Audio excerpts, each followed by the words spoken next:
নমস্কার, আপনারা দেখছেন বেবি রানী রান্না রানী চ্যানেলের মধ্যে। আপনারা পুরো ভিডিওটা দেখবা, স্কিপ করবা না। খুব সুন্দর তাল গাছের ফাঁকা কিনে আনছি, এটা নিজের গাছের নাই। প্রথমে এটা জলদি ধুইয়া পরিষ্কার করে নিলাম, এটা যেটা বালুলু এটা পরিষ্কার করে নিলাম। এখন ওই যে মুখের দিকের যে এটা চূড়াটা, এই যে মুখটা ওরকম করে খুলিলিম। আপনারা পুরো ভিডিওটা দেখবা, স্কিপ করবা, ছোটো ছোটো টিপগুলো ফলো করবা। খুব সুন্দর গন্ধ বাড়িছে, যে কি বলবো। আবার একটু বালু আছে, এটা দুই আলু, এটা বালুটা খুব ভালোভাবে দইবা, আনাইলে এটা পরে খালি বালু বালু করবো খাইতে সময়। খুব সুন্দর গাছের ফাঁকা হয়, দেখো পুরা তালটা ছুটি গেছে গিয়ে এরকম করলে। এই যে তার খুসাটা শাড়িতে খুব ভালোভাবে সাহায্য, এটা খুব পাকা। আর যেটা ফাঁকা থাকতো না এটা শাড়িতে সাহায্য করতো না। এত সুন্দর গন্ধ বাড়িছে, কি বলবো আপনারা। আরে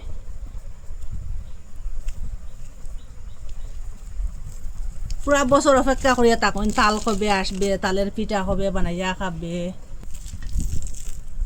ওরকম করে পরিষ্কার করে লিছি। একটা গামলার মধ্যে লইলাম আর একটু জল দিয়ে এটা পরিষ্কার করব। ওই যে একটা তিস্তার বাপ আছে, এটা জল দিয়ে ভালো করিয়া দইয়া পরিষ্কার করিয়া ফেলাই দিম। দইয়া পরিষ্কার করে লিছি। এখন 3টা কুয়া আছে এটার ভিতরে, 3টা বেশি থাকে ওরকম।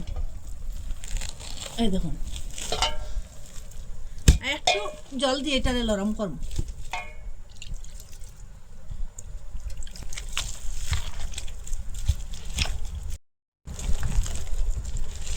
ওরকম একটু নরম করার পরে গ্রেটার লইয়া ওরকম গ্রেট করিলিম।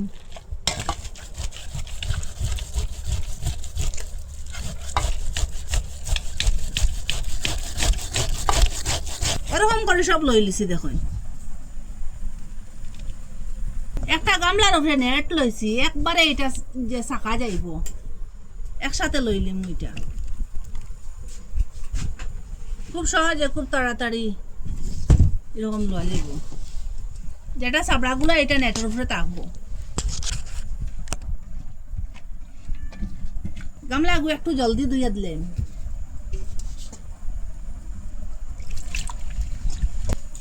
হাতের সাহায্যে এরকম জেতা দিব।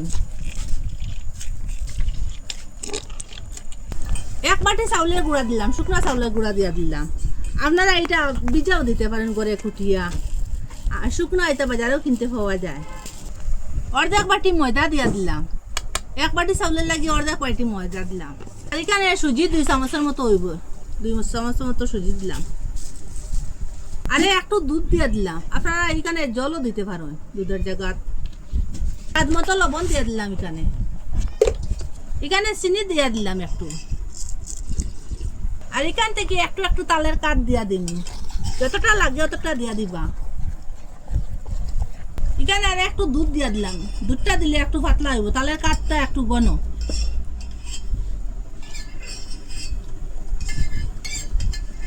ব্যাটারটা অত ঘন করবা না, অত পাতলাও করবা না, মিডিয়াম করবা। এখানে সামান্য জল দিয়া দিন, 1/2 কাপের মতো জলটা দিলাম। তেল দিয়া দিলাম, একটু বেশ করে তেলটা দিন। এখানে বেকিং পাউডার অর্ধেক চামচ দিয়ে দিলাম। আর আগে অর্ধেক বাটি ময়দা দিছিলাম, এখন আরো অর্ধেক বাটি দিছি, আপনারা দেখাইছি না। আর বেকিং পাউডার থেকে বেকিং সোডাটা একটু কম দিয়ে দিবা, 1 চিমটির মতো বেকিং সোডাটা দিলাম। তেলটা ওরকম গরম হওয়ার পরে মিডিয়ামে তেল আগুনটা দিয়ে দিবা।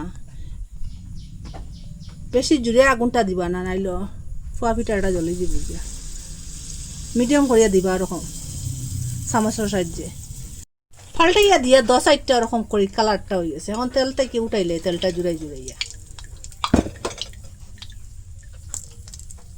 শিরার লাগিয়ে চিনি দিয়া দিলাম। এই বাটি দিয়ে মাফ করিয়া 1 বাটি দিয়া দিলাম।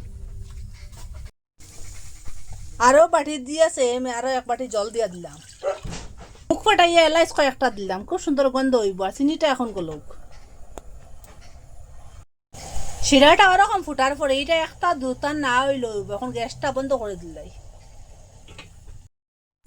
ওরকম করে সবটা বানাই লিছি। দেখুন, শিরা যেটা বানাইয়া রাখলাম, এটা উপরটা গিয়ে ওরকম করিয়া দিলাম। শিরাটা একটু একটু গরম আছে।